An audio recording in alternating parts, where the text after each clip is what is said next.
What's good, TikTok? It's Batman Mo Backwood Media.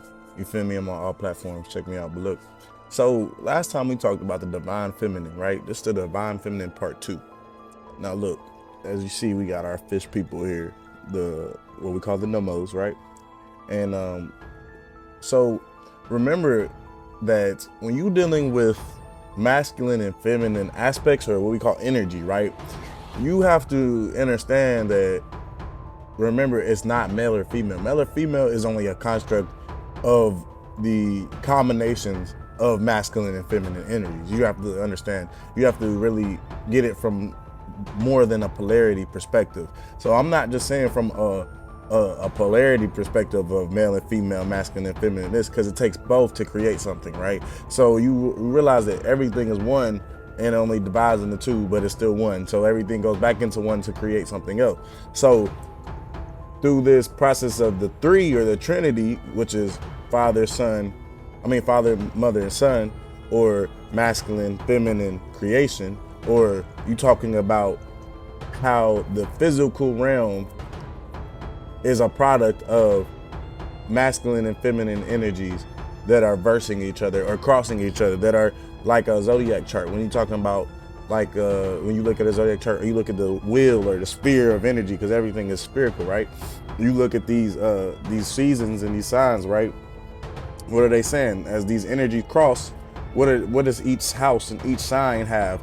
They have what you call archetypes of masculine, feminine. Either you're talking about earth, water, air, or fire. You're talking about masculine and air being talking about air and fire being masculine, talking about water and earth being feminine, right?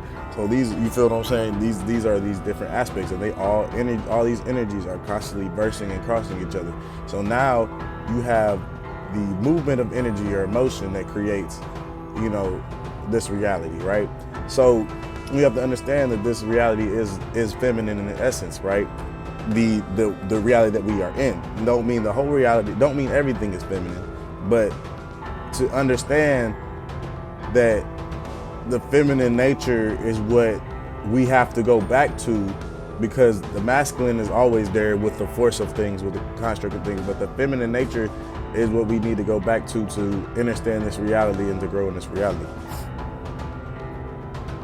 So we have to get back to understanding or understanding that both of these energies, male, female, masculine, feminine, is to get back to creation, because you are a creator, to create something, to create worlds, to create new things, no matter what it is. You feel me? We have to go back to that state of creativity, right?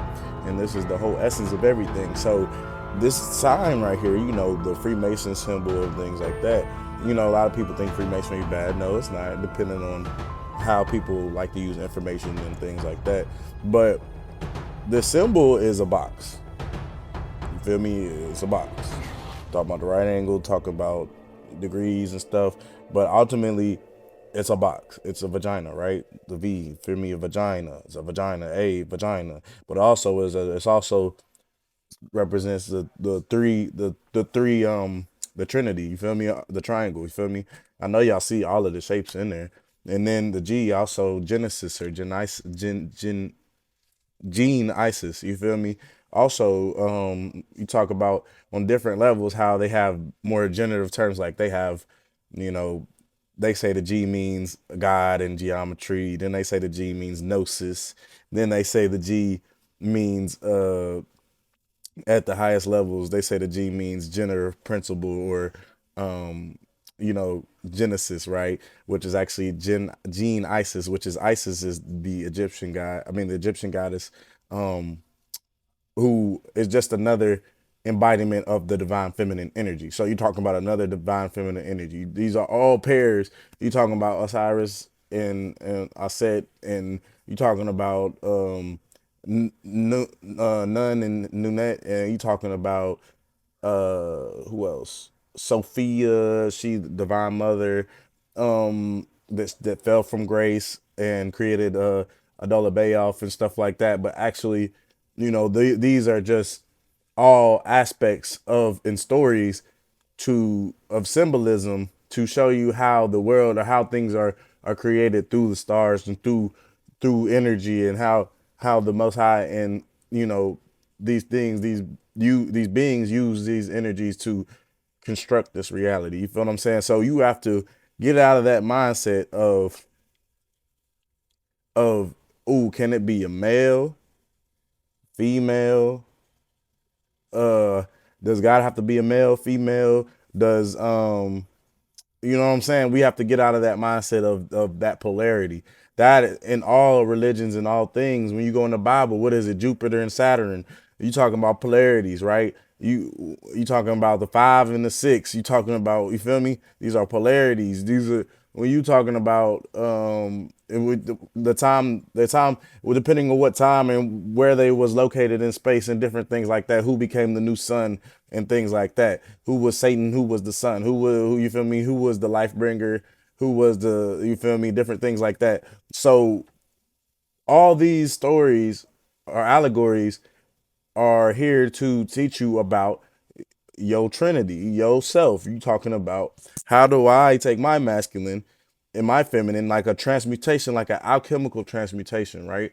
Like a inner transmutation, an inner integration, like I said, of oneself when you see that you are made of both masculine and feminine energies. So I combine the two. Now I combine the two, I create, you feel me, the sun. But what am I doing? I create the that's the creative force to do anything. So now everything is a model after that thing. So yeah, you had the father, the mother, and then the son, but everything after that models after that. So you have the masculine, the feminine, and the creation.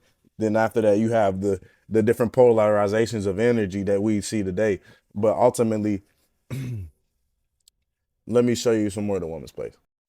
So what about when we see this, right? When we see the checkerboard floors, right? We see polarization of black, white, male and female, all the different things. But you also see the checkerboard floors is really benchmarks. I mean, really time periods. So each row is like 40,000 years or a certain number of years. And then you still have the three, you still have the Trinity, you still have the three columns. But the three columns they also mean, different things in Freemasonry, like, what they call it, strength. I mean, wisdom, strength, and beauty, right? And so you start to understand that everything has to deal with the threes. Everything is dealing with the Trinity. No matter what you do, it's all dealing with the threes. So, this is why you constantly seeing symbolism of the sun and the moon and the star, because the star is the sun of the sun, right? And you constantly see these images. Like I said, you constantly see these crossing of energies. Like when you take the sign, let's say Libra, right? Libra being an air sign, you feel what I'm saying? Cardinal, but it's an air sign, right? But it represents the balance or the scales. So you notice that the pillars are representing columns, and columns are benchmarks, and also this represents balance. This represents like the Libra scales, because the Libra scales is balance. You feel what I'm saying? But it's an air nature sign, so it's a masculine sign, but it's a feminine nature. So you have to understand that it's always the versing of energies. It's always going to be more than one thing. When you are talking about this reality, this reality is like when you have the I'm gonna say it like this: when you have the masculine force, like the coming to insert or in seed or put the seed into the woman or the feminine force, right? But it wouldn't be like that in that sense. But in a sense, you get what I'm saying in terms of frequency, the masculine bringing this frequency, but the female being the consort or the womb, like the matrix, right? So, and remember, if this reality is really a womb, it's female, right? But what does the womb do? It holds the creation. So therefore, to be able to come out of this womb, you have to rise through your chakras, like we talk about. So to come out of this uh, reality that we think is everything, what is really just a catalyst, like a butterfly. You feel me? It's really just a catalyst for you to go into the internal the I'm gonna say like this: the eternally existence. You feel me? So really, we are just in the temporary. It's a temporary body. You feel me? But yeah, it's more.